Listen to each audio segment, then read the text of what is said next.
Ah oui, papa, maman, cher honorable, chère excellence, votre satisfaction est notre devoir. Voici la solution rapide pour toute activité de transactions immobilières en RDC. Pour la vente, l'achat, la gestion, l'estimation et la mise en location de vos biens meubles. Oji mamacita, Oji mamacita, tu demandes qui de moi de nous pour t'acheter des massa. Vas-y mamacita, Oji mamacita, en plan ensemble je t'ai dit je t'aime à travers le milinga. Oji mamacita, tu demandes qui de moi de nous pour t'acheter des massa. Oji mamacita, en plan ensemble je t'ai dit je t'aime à travers le milinga. Quand je pense à toi je suis pas allé, je suis BG encore. Tu t'en fous de mes reproches et de mes erreurs qui sont moches. La bonne j'arrange mes souvenirs dans la je deviens rage. Quand je suis dans le Mbote libota ba ndeko na ngai mbote na bino awa toza na Prince Plaza oyo toyokaka Prince Union Européenne yango oyo donc soro uti aéroport okiti na Arrêt Plaza ba moto eza wana to Prince oyo ekotaka na droite wana oyo ekendaka balobaka Prince Union Européenne donc Union Européenne yango oyo ebimiti Plaza toye kotala lupango moko awa na commune Ntsele a tokoti avenue. Donc, nazo expliqué bien, toi, na commune Ntsele, na quartier Plaza. Donc, toi, na Plaza, awa to koti na lupango, moni makadam, wana eza makadam, oyo uti, banda boulevard Lumumba, et yati awa, basala yango, baza mindele ya Union Européenne. Donc, Union Européenne, de essayer la biso, makadam wana. Donc, awa, toza na quartier, moni ke to uti makadam, to tiki makadam, to koti sko avenue principale, pour écoutepso avenue, place tozo kindegota la ndaku. Oyo avenue principale, to kota sko na droite a na avenue. Oyo toye kota la ndaku o toyo tala lelo. Donc ndaku toye kota la eza na cherté, eza on a primo ya C. Donc eza chantier oyo bato belé lobi batala ki basenga ki non edingoma ça la pso vidéo. Comme nazala kité ndena banda ko lobaki na déplacer ki mukie.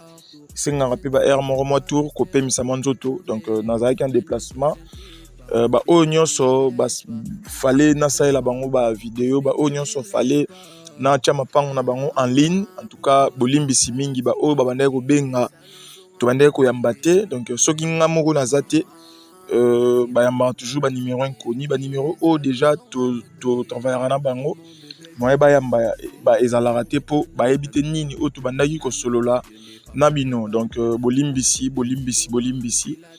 Je crois que les l'indice, même en tout cas, mon so a mona, le pan on a en ligne, mon so a mona, marambundenge to solo laki. Donc, dans continuer vidéo, awa to tambola, to za toujours na veni, to lo baki, to za na commune Ntsele, na plaza, quartier Union Européenne, bon mona ba construction ndenge zali. Donc, to laksa quartier mon bimbate, po to yaki ko laksa quartier te, mais to yende ko laksa lupango. Donc o to sala boye pona kokokisa ba critères o to sengela ramutation ba lupango pona relaxer mon environnement, accessibilité et puis mise en valeur. Donc bomoni a to comme da pembeni ya ndaku to telemi. Donc to zolaxa toujours ba ndenge ba kota ba fanda mais to za déjà liboso lupango. Donc to kota tout à na lupango bongo to beta masolo. Merci. Voilà. Lupango to ekotala yango yo. Donc yango yo moninde eza nandaku déjà etongama. Donc il est calca ba finition ne to lobara toujours na clôture. Avant on a to laksana nos dimensions, place lupango ebandi, place lupango esukeli.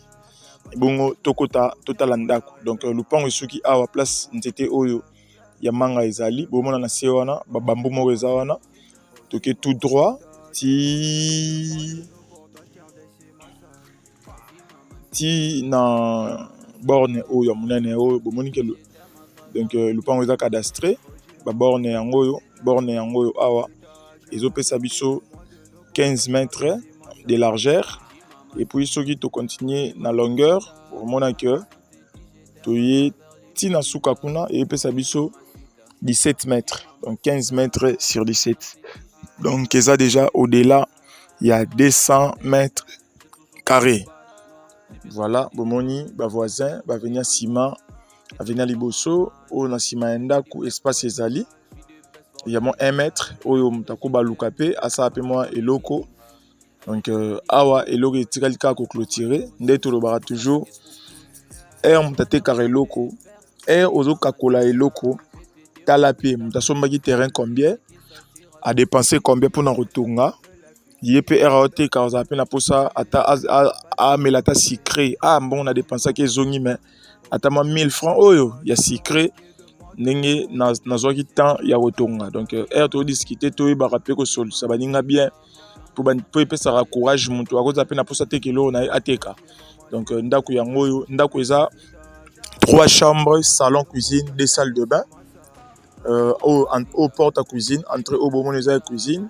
Automona oeza ba pylône ya balcon donc balcon yango likolo toko chango balcon toko chango véranda ndenge kara mutoko somba ako apprécier donc ndako ondeza boye ba chango $25,000 à discuter na lobby $25,000 à discuter na lobaki toto changer façon à travailler to lingi sous ko bandara ba po ya likolo te po batu ba bandara ba discussion ba ko panza biso mutu pamba to ko kufa avant.